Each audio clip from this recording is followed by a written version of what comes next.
Over the past few weeks during the coronavirus outbreak, I've traveled all over Asia and I've seen some pretty crazy things. I've visited Taiwan, Japan, Indonesia, India, and more. During this video, I'm going to show you what it's like traveling across Asia during the coronavirus.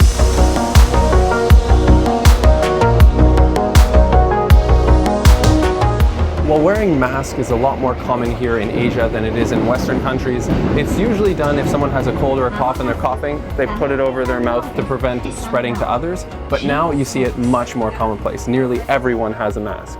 In fact, if you look around, pretty much everyone is wearing one. The biggest changes are what I'm seeing in airports. The security has changed greatly. Now when you're on a plane, you have to fill out a form asking if you've been to China, if you have a fever, and then also as you're walking through the gate after you get off the plane, they take your temperature. Another thing that's changed a lot is now when you're flying internationally, when you land in the new area, before you used to instantly go through customs. Now on your walk towards the custom counter, they have these infrared cameras sensing your body heat to see if you have a fever and then take you aside for quarantine. From a safety standpoint, I totally get why they do it. But if you're a frequent traveler, you have to leave a lot more time to get from flight to flight, and those short connections are now impossible. That being said though, I would be careful about mainland China, Hong Kong, and Macau. That's because they do have travel advisories and warnings, and if you do go to those places, it'll greatly impact your future travel plans. The guy literally on the plane was disturbed that Nick didn't have a mask, so we woke him up to put a mask on. He did. I finally got to sleep. You know how to sleep on planes. And there was a seat in between us, so there was no one even sitting in the middle, and I felt a tap on my shoulder, and I was like, hello? He goes, hello, do you have mask? And I said, no. You don't have mask?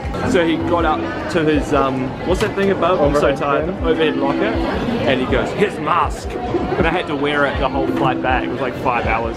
Well, sorry to interrupt your program, but so much has changed since I started filming that a month ago. I wanted to show the true experience of what it was like traveling during the start of the coronavirus as I was traveling around Japan, India, Taiwan, Thailand, because there was so many less tourists in those places and there wasn't much word that it was spreading too much out of China and things like that. So when I started making this video, it was more to show, wow, there's such a huge opportunity as a tourist because there's so many less people and the flights were a lot more empty. So in terms of as it was in the end of January and the first few weeks of February, you could start to see more information coming out, but overall, physically on the ground throughout Southeast Asia, you were hearing it in the news, but you weren't really seeing it. All you were really seeing is way less people at beaches, less people on airplanes flying between places. So as a traveler, that was really nice. But of course, as we've seen now, that isn't the case anymore, and it's spread to a pandemic level, and we're shutting around airports all around the world. So I'm currently in Africa as part of this trip, and I've canceled everything that I wanted to do for the next 3 months so I could come and be part of hopefully the solution of isolating and quarantining myself in Canada. So a bit of a different direction than I had originally intended for this video,